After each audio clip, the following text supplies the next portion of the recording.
the surah is Makkiyah. What does it mean, al-Makki wal-Madani? This could be important for us. You often hear this surah is Makkiyah or Madaniyah. Does it mean that the surah came down while the Prophet ﷺ was in Makkah or Medina? That's not what it means. Rather, what it means is that the life of prophethood is divided into two periods of time. We have a Makkan period, not Makkah as a city, the period of time which is known as the Makkan period. And that is the first 13 years of prophethood. When the Prophet ﷺ was living in Makkah. The ayah might have come down in Taif, the ayah might have come down anywhere else. But the Prophet ﷺ at that time, in that period of time, was the time in which it was before the Hijrah and he was living in Makkah. So the surah which came down at that time is called Makkiyah.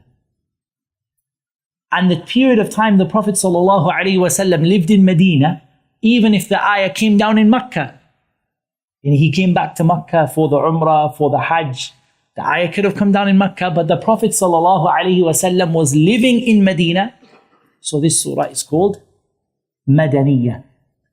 And the correct view, and this is another little benefit, is that it's not accurate to judge the surah by content in deciding whether it is Makkiyah or Madaniyah. A lot of people will look and see, okay, if jihad is mentioned, so it must be Madaniyah because there wasn't any jihad in the time of Makkah. Or if, for example, the zakah is mentioned, so it must be Madaniyah because there was no zakah in that time. And so on. And this is not entirely accurate. Because there are examples where the surah came down in Makkah and Allah mentioned something which would happen in the future.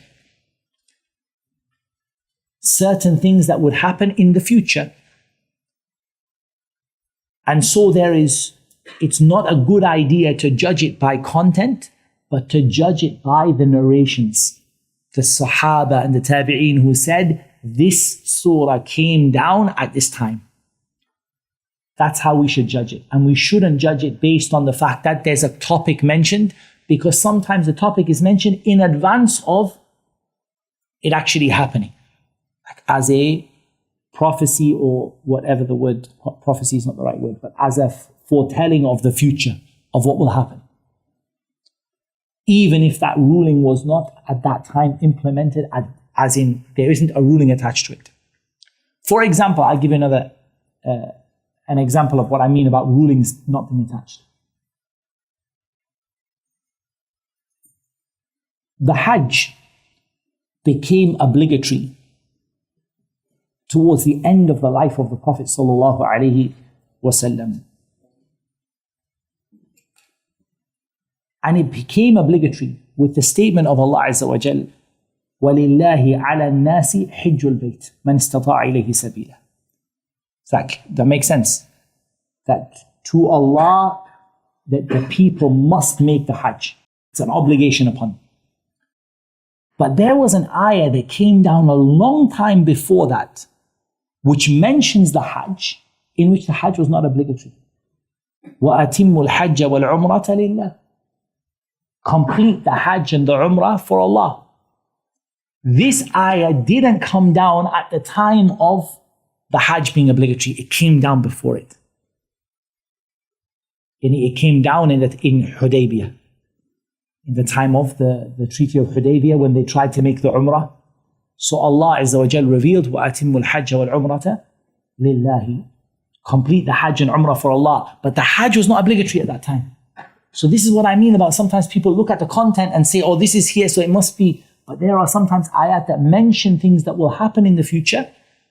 Not as a command, because if it's a command, you have to do it now. But they mention as information about something that will happen in the future. So it's always best to judge whether something is Makkiyah or Madaniyah based on the narrations and not based on just the fact that there's content. It's also possible that ayat came down at different times. Because it's not the case, as we know, The Quran didn't come down Surah Al-Fatiha and then Surah Al-Baqarah and then Ali Imran and then Nisa and Ma'idah. It didn't come down like that. Their ayat came in surah and then in a different surah another ayat. It came down in different places and different parts. So for that reason, you could have a surah that is said to be Makkiyah except for one ayah. For example, you could.